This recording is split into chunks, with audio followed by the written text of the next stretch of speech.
الا جربتوا هاد كريم كراميل غتوليو مدمنين عليه. سهل بسيط بمقادير بسيطه ولكن المذاق اروع. كنتمنىكم انكم تجربوه وتردوا عليا الخبر.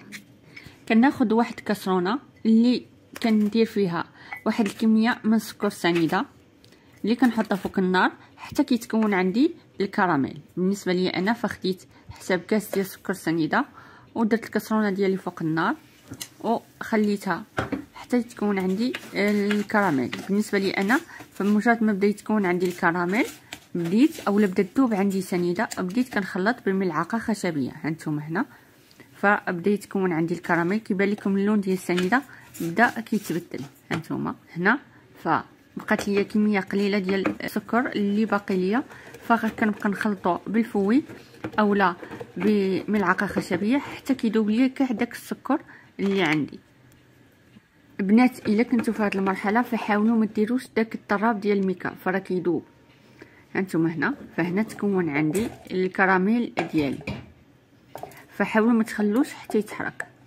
فخديت المول ديال الكيك ديالي اللي عندكم اي مول عندكم يمكن لكم ديروا به هاد الكريم كراميل، فخديته ووزعت فيه داك الكراميل اللي حضرنا مع بعضياتنا. فدغيا وسعوه محدو باقي سخون، فحاولت ان نوزعو بالسباتيلا. هانتوما فرا دغيا كيجمد، فحاولوا توسعوا كذلك في الجناب ديال المول.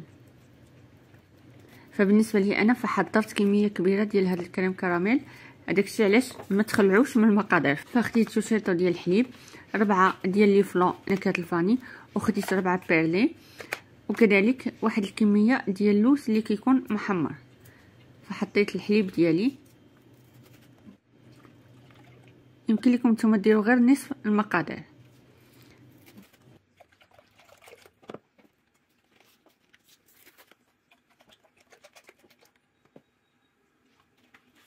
من بعد ما درت الحليب ديالي في واحد الكامله اولا واحد اناء اللي يكون كبير، فضفت ليه لي فلون هذوك 4 لي ساشي غير صغار.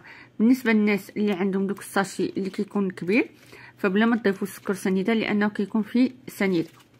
وكذلك هنا فانا غنضيف سكر سنيده. لما كنقول لكم سكر سنيده كيبقى حسب الذوق، يعني كل واحد على حساب السكر اللي كيبغي، الحلاوه اللي كيبغي. كاين اللي كيبغي الحلاوه بزاف وكاين اللي لا. بالنسبه لي انا درت 4 المعالق ديال السكر سنيده، خلطت مزيان بالفوي، عاد حطيت الكاسرونه ديالي اولا الكميه ديالي فوق النار حتى يغلى ليا الحليب ديالي. من بعد فخديت واحد الكميه من الحليب اللي غادي ندوب فيها شويه ديال النشا، دوبت فيها 3 المعالق من النشا. يعني ما تعتمدوش غير على الفلون، فضروري ديروا نشا، فديروا 3 المعالق كبار من النشا. فهذه فكره ضروري تردوا لها البال، ما تعتمدوش غير على الفلون باش كيجيكم جامد. وبديت كنخلط حتى كتكون عندي الكريمه. فمره كنخلطو، يعني ماشي نحطوه ونساو. هنا خليط ديال الكريم كراميل ديالي غلا ليا. هانتوما من بعد فطفيت النار وحطيته فوق سطح العمل. من بعد فضفت ليه اللوز اللي محمرينه، اللي انا حمرته وطحنته. بالنسبه للناس اللي ما عندهمش مع اللوز بزاف فديروا غير معلقه ولا 2. انا بطبيعه الحال فعزيز عليا اللوز محمر فدرت واحد الكميه شويه مهمه.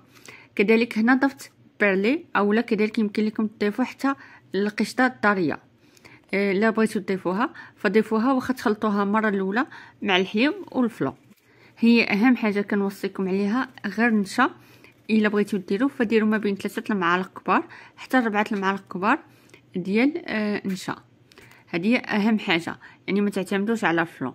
من بعد ما خلطت بيرلي اولا الياغورت ديالي مزيان مع كريم كراميل، فخديت المول ديالي اللي وزعنا فيه الكراميل ديالنا ودرت واحد المغرفه. ضروري ديروها باش ما يذوبش لكم الكراميل ديالكم لان الخليط باقي عندنا سخون. فكنشد واحد المغرفه اللي كنقلبها وكنصب عليها الخليط ديال الكريم كراميل ديالنا. شو هانتوما فانا كنصب عليها من هاد الجهه وكذلك من هاد الجهه، وكنبقى بحال هكا حتى كنكمل الكميه اللي عندي. بالنسبه لي انا كذلك غندير مول صغير حتى هو كذلك غنعمرو الكريم كراميل. هانتوما فهذا هو المول الصغير اللي عندي.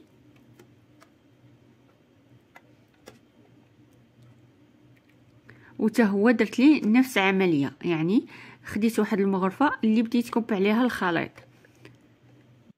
وهنا كملت الكميه اللي عندي ديال الكريم كراميل. من بعد دخلتها الثلاجه وخليتها ليله كامله. في الغد خرجتها من الثلاجه، درت واحد التبسيط اللي درته على المول وقلبت المول ديالي، فراه كيهبط لينا بسهوله، يعني ماشي كنلقاو شي صعوبه ولا شي حاجه، دغيا كيهبط لينا.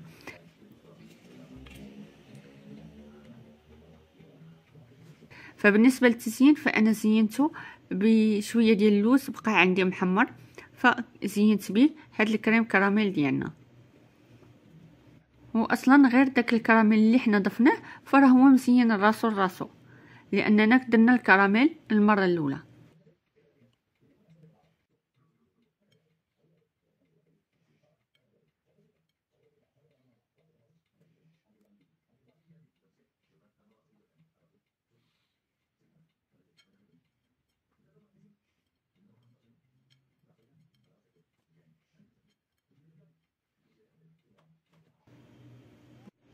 وهذا هو الشكل النهائي ديال الكريم كراميل ديالنا.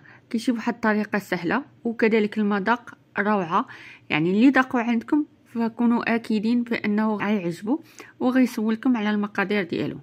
كيجي بواحد الطريقه سهله، كذلك كيجي شاد في راسو، ومقادير ماشي كتير. بالنسبه لي انا فانا درت كميه، يعني درت جوج لانني كنت بغيت نذوق صاحبتي كانت كتوحم فبغيت نديرو ليها، فهداك الشيء علاش خدمت جوج مولات ديال الكيك. بالنسبه للناس اللي غيديروا فغيديروا نصف المقادير، فراه كيجي بنين ولذيذ وكذلك كيعجب الكبير والصغير. غير هي كما قلت لكم الناس اللي بغاو يديروا هذا فيديروا نصف الكميه وصافي. هنا الفيديو ديالنا وصل النهايه ديالو. كنتمنى فيديونا ديال اليوم يكون نال اعجابكم، وكذلك تبارطاجيوه مع الاهل والاصدقاء والاحباب كذلك. بالنسبه للناس اللي كيشوفوا القناه ديالنا لاول مره اعجبهم المحتوى ديال القناه ديالنا، ما ينساوش يشتركوا في القناه ويضغطوا على زر الجرس باش يتوصلوا بالجديد ديالنا. دمتم في رعايه الله، والى اللقاء في فيديو قادم ان شاء الله.